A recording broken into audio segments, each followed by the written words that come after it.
What a nice crisp morning it is out here. 22 degrees this morning. And first thing I'm going to do is we're going to feed my Jersey bull calf. I elect to feed him by hand every day because he's here by himself. I can't really justify going and buying a bale feeder for just him. I think the bale would sit out in the weather and the quality would go downhill quicker than he could eat it. So for that reason, I feed him by hand every morning in his little structure here. Now I'd like to work out something different, so I'm not feeding him daily, but for now this is what I'm doing. Hey Norman, how'd you sleep, buddy?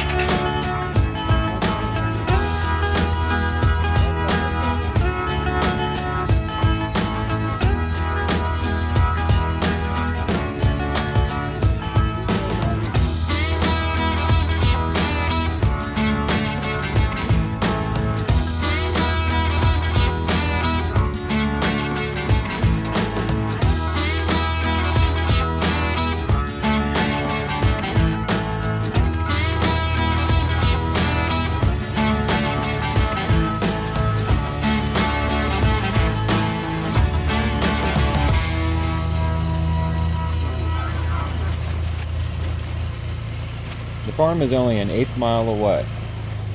I'm fortunate being out here in the country and it being so close. I can just use my ATV to go from home to the farm.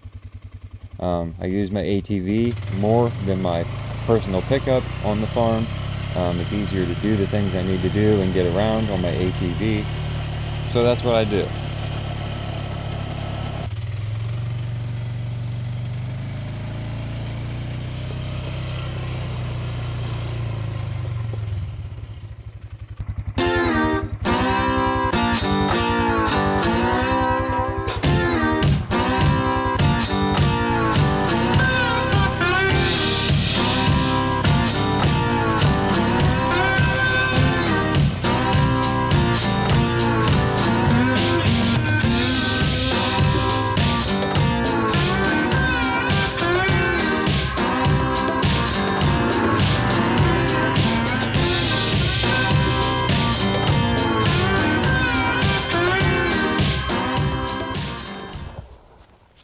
Hello folks, Jason Chrisman here, Grazing Acres Farms. And today I thought I'd bring you along while I do my daily chores. This morning we're going to top off the chickens' water, get them some laying pellets, and then we're going to go back in the very back of the farm, right back there where it's foggy, and we're going to feed the cattle a bale of hay. So let's get started.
Okay, that takes care of the chickens.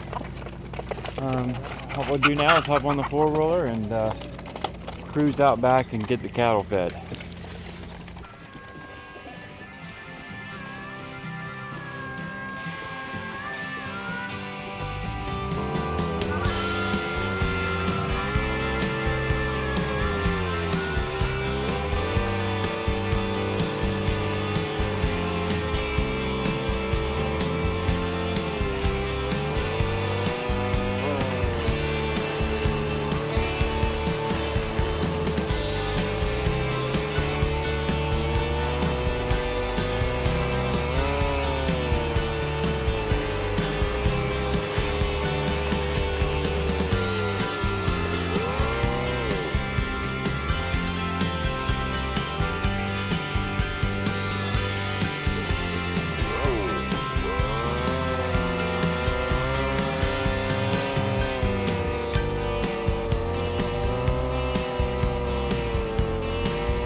So last night I came up to do my evening chores, and I seen we were getting low in the feeder on hay. So I decided not to feed last night, which has forced them to do a little bit of unwanted grazing this morning. And that's why they're all heading to me now. They know what's about to happen. So the first order of business is to get that hay feeder and get it over on the other side of this poly wire, where I have these bales protected from the cows.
Now to set up a poly wire between this bale and the remaining bale so they can't get to them.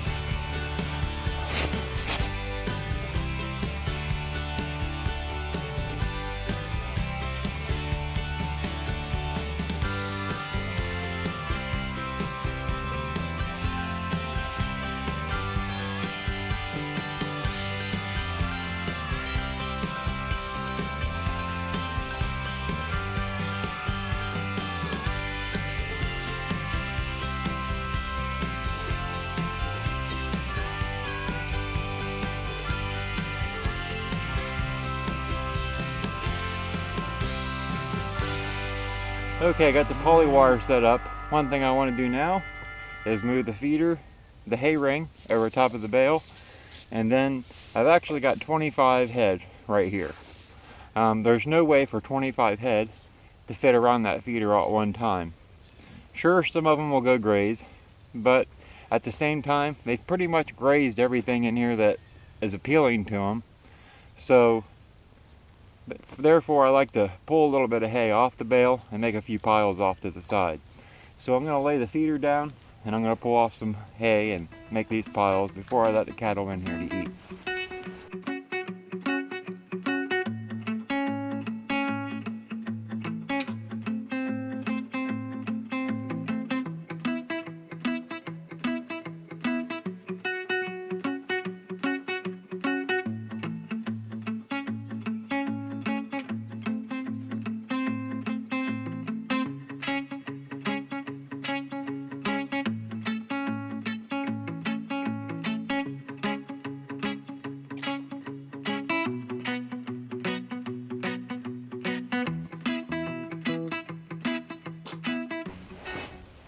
Okay, piles are distributed. Now it's time to let the cattle in. Which, I want to point out something that I've noticed. When I release them into these areas that they haven't been able to get into because of the bales, the very first thing they do is ignore the bale and graze this grass in this area. And I think that's what you're going to notice this morning.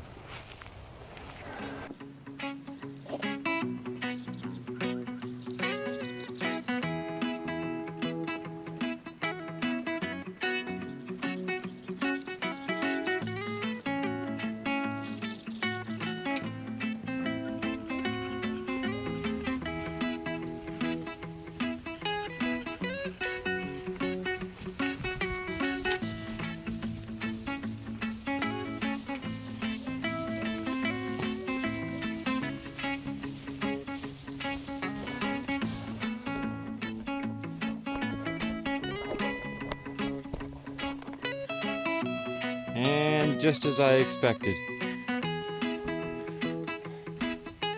pretty much just ignore the hay until they eat this little bit of forage here that they haven't had access to. Then they'll fall back on the bale.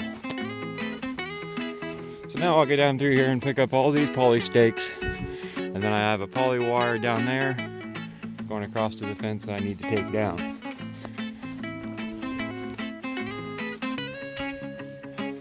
Cattle are happy though. They got their breakfast, their day started, and they're content. We'll finish picking these up and getting that poly wire reeled in, getting all this stuff loaded on the ATV for the next time we have to feed a bale.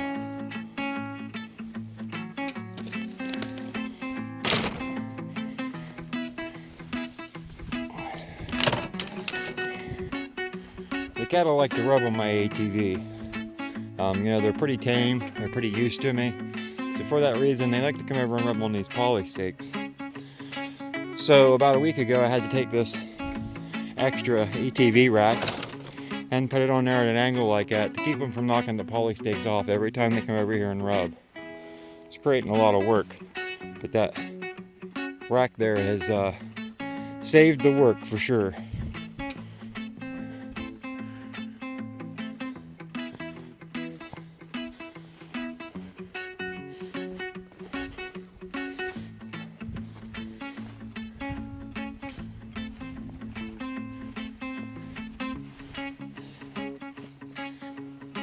Some of you may remember me talking about this white cow in past videos.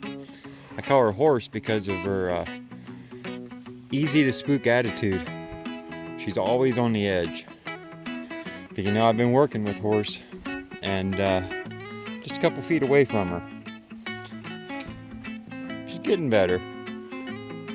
I bring a second person with me though, and her whole attitude changes. Everybody else is pretty calm.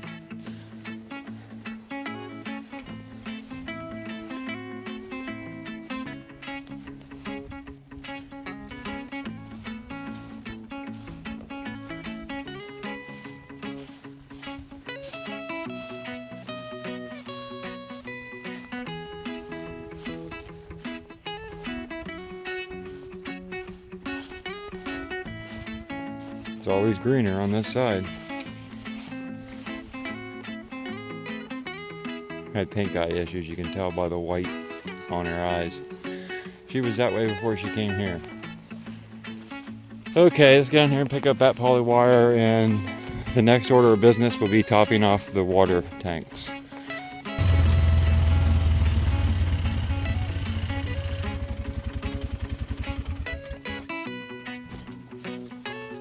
Okay, they're not too low really. I'm gonna go ahead and top them just because I won't be back until this evening. This is one of our spigot setups. We have I can't remember, I'm gonna say 28 of these around the farm. Each pasture has a few of them. Right over there is another one. And we put the poly wire around them to protect them from the cattle rubbing on them.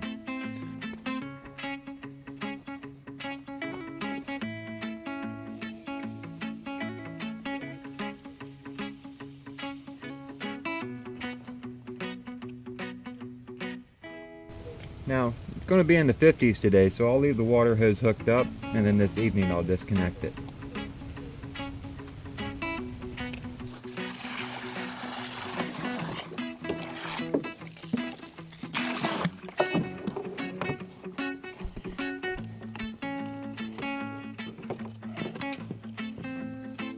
I've recently discovered that a simple clamp makes it so I can do other things while the water's filling up. Now, I don't usually go too far because I don't want the tanks to overflow and make a bunch of mud. The cattle will surely take advantage of the muddy spot and make it really bad. So on an average, tonight when I come back up, these will probably be mostly empty. So in one day's time, they're drinking 200 gallons of water. It's not too bad for 25 head. Okay, so it's full. We'll shut the spigot off. I'll pull the hose out. If you're not familiar with underground spigots, they will drain the tank if you leave it in the hose, because that's the way those underground spigots are designed. Any water left in them, they drain out a little hole underground, and that's what makes them freeze proof. So I'm going to put the hose here out of the way, leave it hooked up. I will disconnect this a little bit so that any water on this side of the hose or in the hose will drain out the end instead of being sucked back through the spigot to drain. So okay folks, that's my morning chores. Now what I'm going to do is I'll head back home, and this morning we've actually got egg deliveries. We're fortunate because this particular restaurant is about 55 miles away and they meet us about 10 miles from the house. So now my duties are to get back home, help the wife get all the eggs packaged into a box. That's how we carry them or transport them. And then get the receipts made up for the eggs. And then I need to send the total to the guy that owns the restaurant. So that's my next adventure for the day.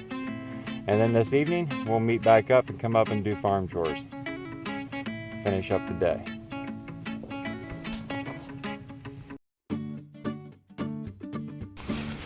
Okay folks, it's about 4:30 in the afternoon, 46 degrees, and it's time to get the farm closed up for the evening. First thing we'll do is top off the water. I'll go up and check how the hay bale went that I gave them this morning, and I may go ahead and pull out a little bit more hay and make a few more piles for the cows that can't get into the feeder. So let's go ahead and get these tasks on the go.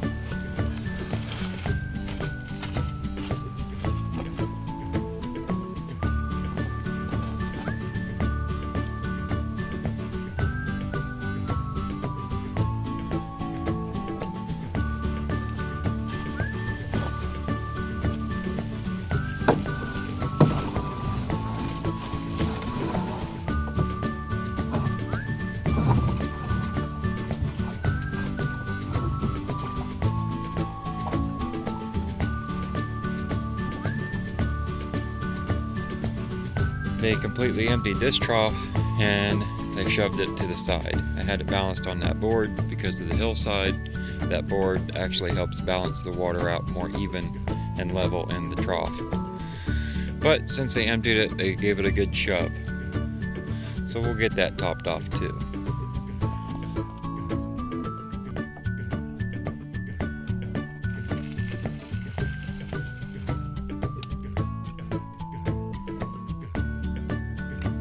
Okay, it's going to get down below freezing tonight, so what I want to do is make sure that I unhook this hose and drain all of the water out of it. If I don't, it's going to create a plug inside of the hose of ice, with ice, rendering the hose useless in the morning when I come up.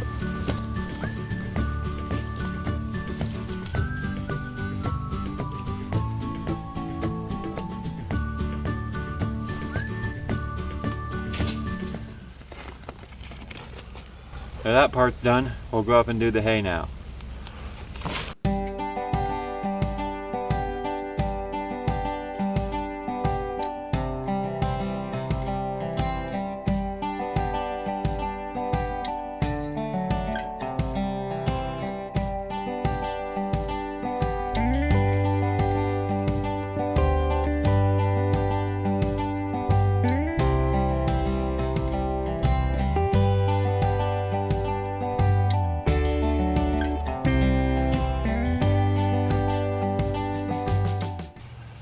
That actually went a lot easier than I planned.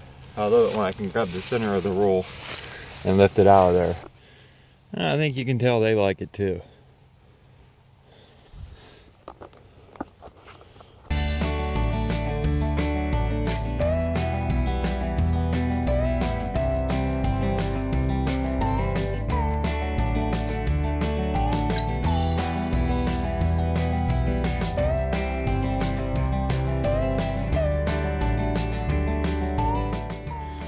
So this is what they've ate today.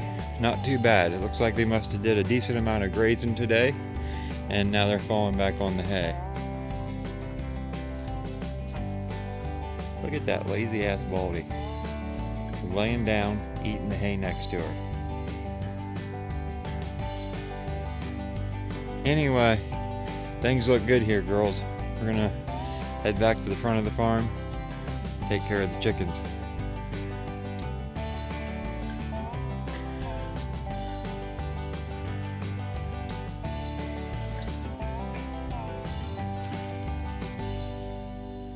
Alright, let's make our journey back to the front of the farm then. Okay, we're back up here to the front of the farm now, ready to close the chickens in. But this is what happens sometimes. When it doesn't take very long to do the evening cow chores, I make it back up here before all the chickens are in. So I've learned it's best if I just stay out of sight for a couple minutes and let them go in. So take you down here and show you the bee yard real quick. Many of you may not know, I'm also a beekeeper. I actually have a beekeeping channel that I started before I did my farming channel. And all of these bees right now are in a state of hibernation for winter. These are what you call Langstraw hives. There's many different styles of beehives.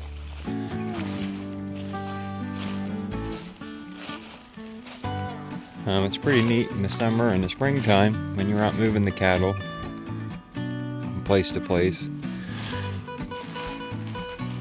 to see your honeybees out in the pasture also. Work very well together. Oh, we got like a super moon coming up. But that's my honeybees. Let's go up here and see if the chicken went in. My extension cord running over here to the coop.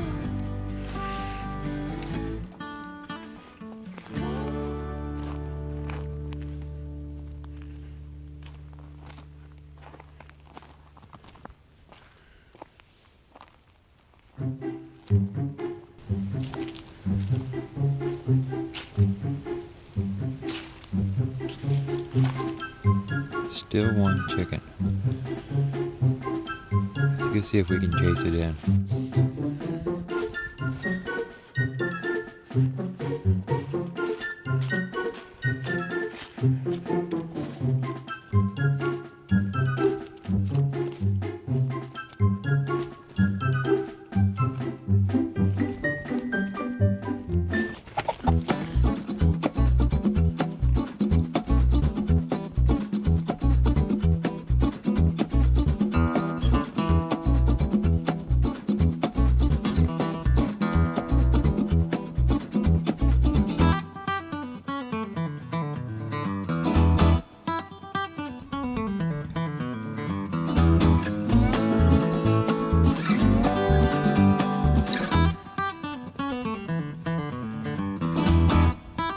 It's not my favorite game to play.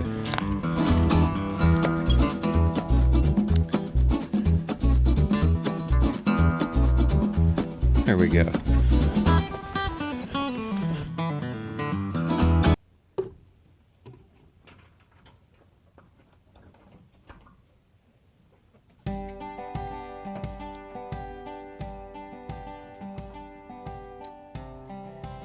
During the winter months, I collect the eggs at the end of the day. The reason being is, by midday, all of the chickens have not laid. So I could make a number of trips back to the farm to get all the eggs. So it's easier for me if I collect them just at the end of the day and have less trips involved. Now when it's sub-zero, I do have to make a few trips. Otherwise, the eggs will freeze and crack.